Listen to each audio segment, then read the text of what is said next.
हाँ दोस्तों, नमस्कार। तो ईरान के जो फॉरेन मिनिस्टर है, जब उनसे पूछा गया कि आपके ऊपर ग्राउंड इन्वेजन होने वाला है अमेरिका की तरफ से, तो उन लोगों ने बोला we are waiting for them. US president Trump ने कहा है कि वो पर्सनली इन्वॉल्व होना चाहते हैं ईरान की नई लीडरशिप के अंदर। तो जब से अटैक हुआ है तब से ऑयल प्राइसेस चढ़ चुके हैं और लगभग $80 पर बैरल के आसपास ये ट्रेड हो रहा है। President Trump says Cuba is going to fall too, मतलब कि अब उनकी नज़र क्यूबा की तरफ हो गई है, उस पर भी अब वो अपना कुछ ना कुछ करने जा रहे हैं। Iran says it did not request a cease fire, मतलब ईरान ने कह दिया कि हमने कोई सीज फायर या कोई किसी तरीके की बातचीत नहीं करी है। Trump says he will replace DHS secretary Kristi Noem with senator Mullin. ठीक है जी।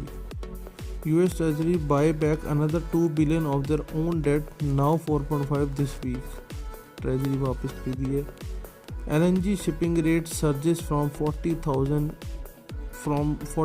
to 3 लाख पर डे, मतलब जब से ये हुआ है वॉर, तो तब से LNG के रेट बढ़ते जा रहे हैं। रशिया से it will do everything possible to make US Israel military operation against Iran, मतलब अगर उनको हेल्प मांगी गई तो वो हर तरीके की हेल्प देने को तैयार हैं।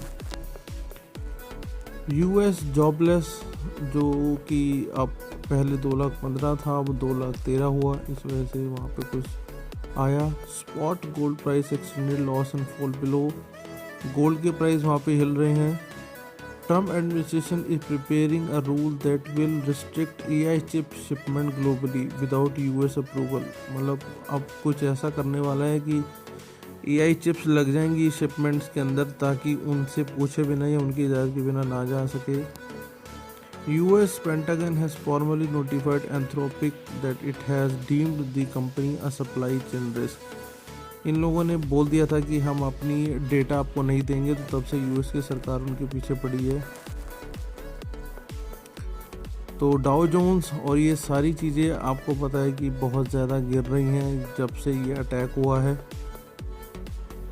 US president Trump demands immediate pardon for Israel prime minister Netanyahu so he can focus on the Iranian war. ठीक है जी। Pentagon estimate that the war on Iran is costing $1 billion per day $। ओहो, शाबाश, बहुत बड़ा लगता है।